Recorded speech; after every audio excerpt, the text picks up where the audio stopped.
So it is that time of year again. Today we are going to be counting down the top 10 books of 2021. So these are books that I just read for the first time this year. I typically have a rule where I don't include rereads on these lists, even though I reread like 9 books this year. Let's just dive right into it because there are 10 books that I want to talk about. So number 10 is Steelstriker by Marie Lu. This is the second book in the Skyhunter duology. It follows Talon and Red as they continue to fight to take down the Federation. There's not really much I can say about this book without spoiling this first book in the duology.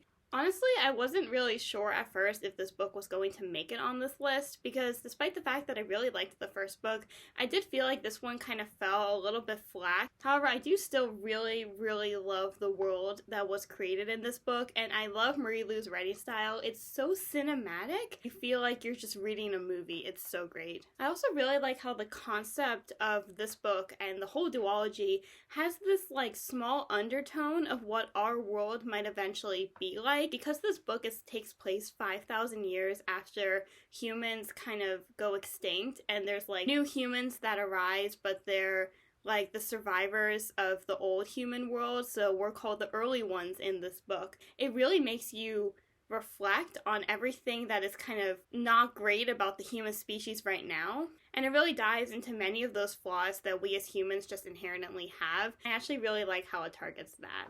Coming in at number 9 is Aristotle and Dante Dive into the Waters of the World by Benjamin Alray Sans. This is the second book in the Ari and Dante world.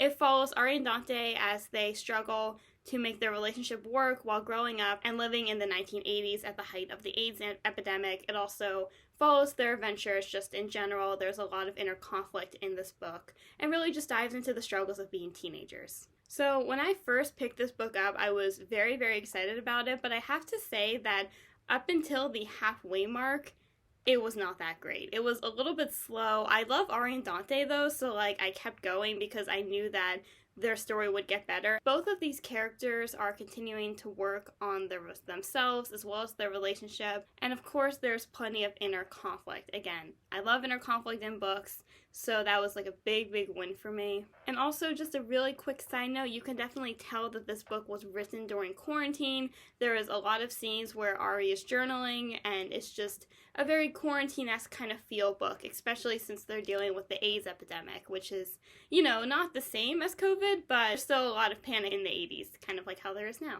Coming in at number 8 is The Dream Thieves by Maddie Stiefvater. This is the second out of 4 books in the Raven Cycle series. This book follows the 4 Raven boys and Blue as they continue to discover secrets about the Raven King. This one primarily follows Rowan, one of the Raven boys, and I love that, which is why this is my favorite one in the series. The plots for all of these books are very all over the place, but this one had the most steady plot. I think that Rowan's such an interesting character, so like naturally this was my favorite one because I just enjoyed reading his story so much. Yeah, there's not really much else to say on it. It was a pretty good book though, but it was definitely the best out of the Raven Cycle series. Coming in at number 7 is The Throne of Fire by Rick Riordan. This is the second book in the King Chronicles trilogy. It follows 2 siblings, Carter and Sadie, as they go on more missions to stop the Chaos Snake from rising. This is a fun take on Egyptian mythology, which I have to admit that before reading this series, I really did not know much about. So it was really interesting the whole time learning how that all kind of worked in this book. Honestly, the reason why this book is on this list and none of the other books in the King Chronicles are is because I really loved Walt. Walt is a character that they meet in this book. I don't really want to go too much into detail on him because it's kind of a spoiler, but I really loved his character arc in the whole series, and I feel like it really shined the most in this one. So like for that alone, I just have to put this book on this list. I just loved him so much. So coming in at number 6 is Stamped by Jason Reynolds. This is actually the only book that I don't have with me at the moment. This is the only nonfiction book that is on this list, but it was so great that I really feel the need to include it. I typically don't read a lot of nonfiction books because I find that I can really kind of zone out when reading them like halfway through and just put the book down and like never pick it up again. But this one was so engaging and it kept me so into it up until the end. This book really chronicles the history of racism and why we view race how we view it today.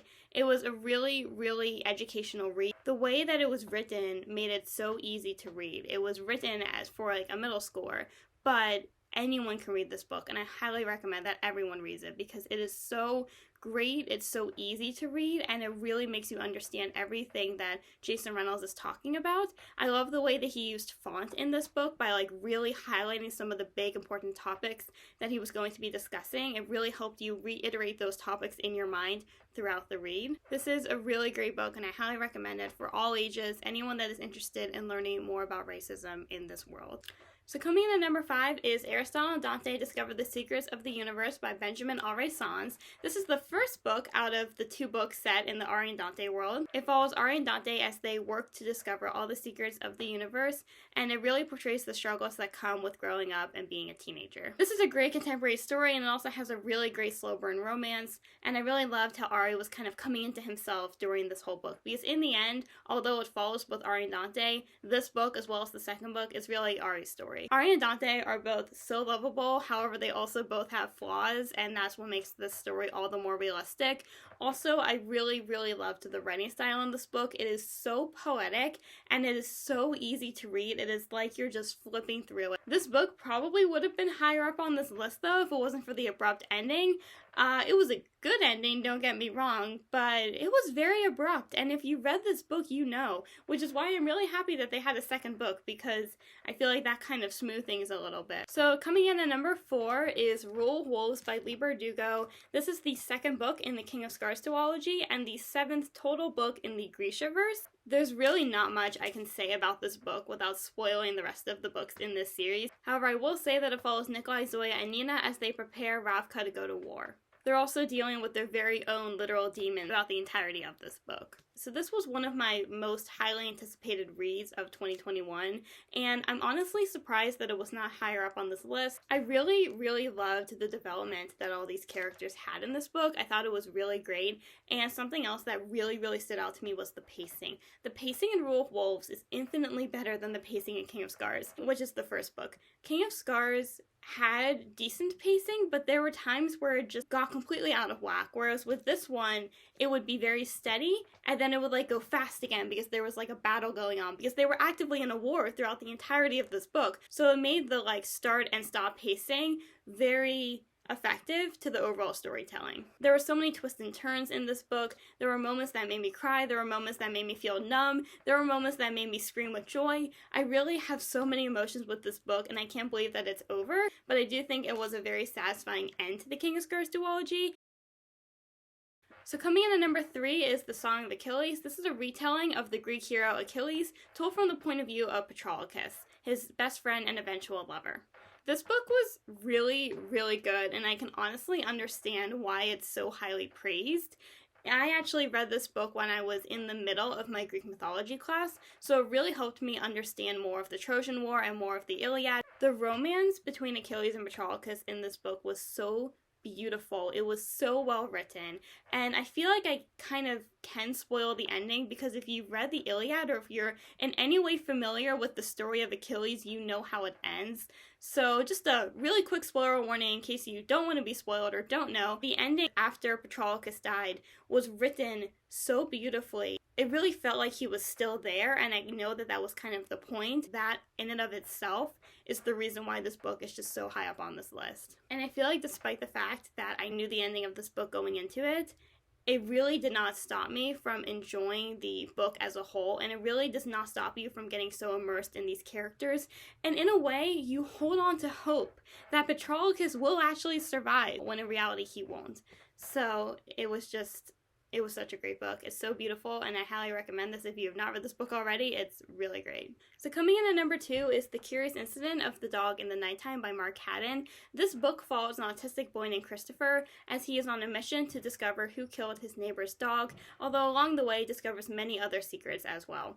This is one of the few books I had to read for a class that I actually enjoyed so much, to the point where it is on this list. It is number 2 on this list. When I picked this book up, I had no idea I was going to enjoy it as much as I did. Christopher is such a lovable character, and I really feel like this book portrays autism in a really great way as well. This book was engaging, the story had so many ups and downs. It broke my heart, but also mended it at the same time, and I really just highly recommend this book to really anyone who wants to read more books with characters who have autism, or just if you want to read a really great story. And now, coming in at number 1 is Anyway the Wind Blows by Rainbow Rowell. This is the third and final book in the Simon Snow trilogy.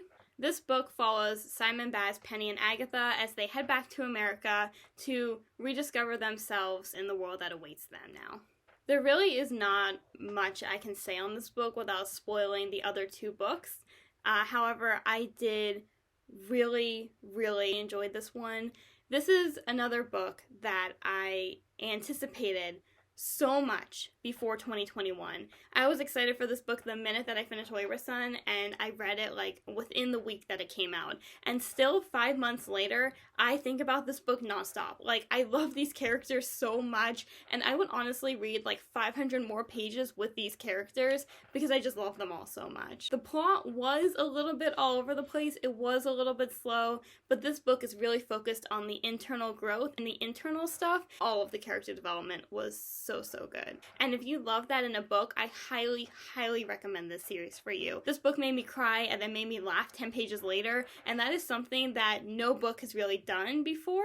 It put me in like this mix of emotions that I still am not over. I literally was rereading a scene a couple of weeks ago and started crying again, so the fact that this book is still doing this to me like 5 months later really just shows you how powerful of a book it is, which is really the reason why this cannot not be at number 1.